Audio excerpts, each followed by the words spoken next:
তো এই যে শুভ সকাল বন্ধুরা, যাচ্ছি মেয়েকে নিয়ে। সকালে অনেক সকালে উঠেছি, উঠে কাজ সেরে এখন এই যে যাচ্ছি।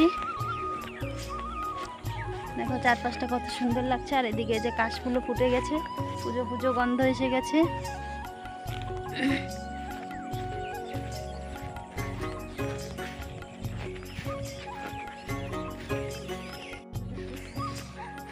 আর এই যে দেখো আকাশটায় কীরকম মেঘ করেছে, সূর্যি মামা একবার উঠছে একবার ডুবছে। মেঘ করছে কিন্তু বৃষ্টি হচ্ছে না, বৃষ্টি হলে অবশ্য ভালোই হতো। আর এই যে এখানটায় দেখো কত কাশফুল ফুটে আছে।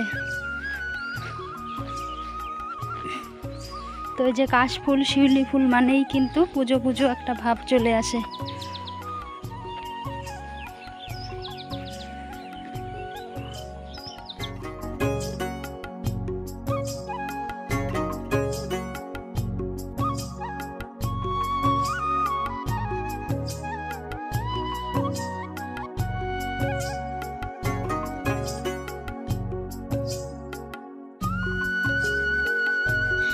তো বন্ধুরা, যে মেয়েকে নিয়ে যাচ্ছি আর তোমাদের সাথে ধান ক্ষেতগুলো শেয়ার করে দিলাম। তো এখানটায় কিন্তু আমাদেরও ধান ক্ষেত আছে। তো যে দেখো কত সুন্দর লাগছে, ধানগুলো অনেকটাই বড় হয়ে গেছে। আর ধানগুলো কিন্তু এইদিকে যে বের হয়ে গেছে ধানগুলো, এইগুলো কিন্তু আমাদেরই ধান।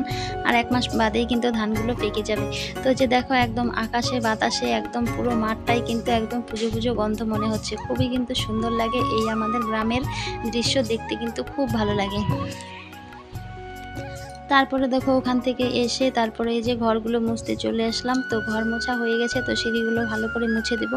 আর যা রৌদ্র দিয়েছে সকাল সকালে একদমই থাকা যাচ্ছে না, রৌদ্রতে কাজ করতে কিন্তু খুবই অসুবিধা হচ্ছে। তো বাড়িতে থাকলে তো সকাল সকালই কাজগুলো করে ফেলতাম। তো যে একটা জায়গায় যেতে হয়েছিল মেয়েকে নিয়ে, কি করব বলো, মা তো হয়েছি, মাকেই তো দৌড়াদৌড়ি করতেই হবে। ছেলে মেয়ের মানে অসুস্থ থাকলে তো মার কিন্তু কোনো দিকেই কিন্তু শান্তি লাগে না, যাই করো না কেন। আর এদিকে সংসারের কাজকর্ম আছে, আবার এদিকে কিন্তু মেয়ের জন্য ভালো লাগে না মনটা, যে ওর শরীরটা কবে ঠিক হবে।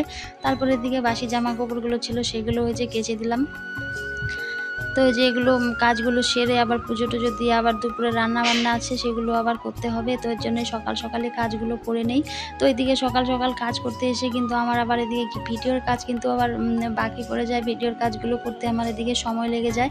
আবার মেয়ে বৃত্তি পরীক্ষা দিবে, তার জন্য মেয়েকেও কিন্তু একটু পড়াতে হয়, সময় দিতে হয়। তো মনে হচ্ছে যেন মৃত্যু আসলেও যে মৃত্যুবরণ করব না, মৃত্যুকে বলবো যে দূরে চলে যায়। এখন মৃত্যুতেও মানে মৃত্যুপুরীতেও যেতে পারবো না, এরকমটাই অবস্থা। তো তোমাদের দাদাভাই থাকলে তো ওকে দিয়ে মেয়েকে পাঠিয়ে দিতে পারতাম, তো কী করবো, আমাকেই নিয়ে যেতে হচ্ছে। আর এদিকে যে গরুর গোড়ানটাও পরিষ্কার করতে চলে আসলাম। তো এদিকে যে খ্যারগুলো বের করছিলাম ভয়ে ভয়ে অনেকটাই, কারণ এই খ্যারের ভিতরে সাপ খোপ কিন্তু ঢুকে থাকার ভয় আছে, যেহেতু এই খ্যারের পালার মধ্যে মাঝে মাঝেই কিন্তু সাপ ঢুকে থাকে।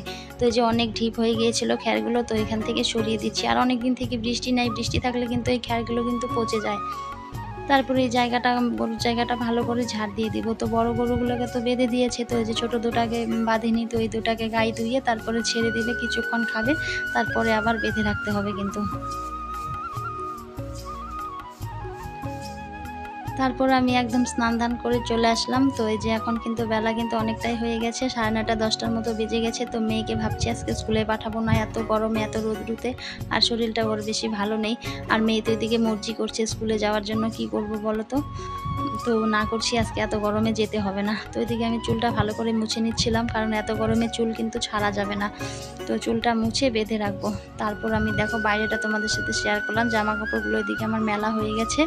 আর দেখো তো কীরকম রৌদ্র দিয়েছে, রৌদ্রে তো একদম ঘর থেকে বের হতে ইচ্ছে করছে না। কিন্তু আমাদের তো আর ঘরে বসে থাকলে চলবে না, বাড়ির বউদের রৌদ্র দেখ বৃষ্টি দেখ ঝড় বৃষ্টি যাই হোক না কেন, আমাদের কিন্তু সংসারের কাজের জন্য কিন্তু আমাদের বেরোতেই হবে। তো বন্ধুরা, এই যে সকালে যা যা কাজ ছিল সব কিছু সেরে, তো এই যে স্নান টান করে চলে আসলাম পুজোর জন্য, সব কিছু রেডি করে নিয়ে আসলাম। তো এখন এই যে পুজোটা দিয়ে নিই। আর আজকে প্রচণ্ড রৌদ্র দিয়েছে, বাইরে প্রচণ্ড গরম। তো চলো পুজোটা দিয়ে নিই। তারপরে এই যে পুজো দিতে চলে আসলাম। তো গাছ থেকে ওই যে অনেক ফুল হয়েছে, তো প্রতিদিনই অনেক ফুল হয় কিন্তু। তো ফুলগুলো না তুলে মানে পুজো দিলে এত সুন্দর লাগে দেখতে, মনে হয় যেন ঠাকুরের আসন দিকে তাকিয়েই থাকে, একদম চোখ একদম জুড়িয়ে যায় কিন্তু। তো যে অনেকে বলে যে গোবিন্দের চরণে নাকি বেশি ফুল দিতে হয় না, তো বেশি ফুলের ভার নাকি সইতে পারে না। তো অনেকে এক একজনের এক এক ধরনের কথা। তো আমি বলি যে ফুলের বটাগুলো ফেলে কিন্তু দিলে বলে সেটা ভালো হয়। তো বটা শুদ্ধ অনেকে দিতে হয় না। তো এই যে সব ফুলের বটাগুলো তো ফেলা সম্ভব না, যেগুলো চরণের দিকে দেই সেগুলো ফেলেই দিতে হয়, আসনটাকে সাজিয়ে দেই যেগুলো দিয়ে, সেগুলো আর ফেলা হয় না। তো এদিকে যে আমি পুজোটা দিয়ে নিচ্ছি, আর অনেক ফুল দিয়ে পুজো দিতে কিন্তু খুবই ভালো লাগে, দেখতে কিন্তু খুব সুন্দর লাগে, ঠাকুরকে একদম ফুল দিয়ে কিন্তু সাজানো হয়ে যায়।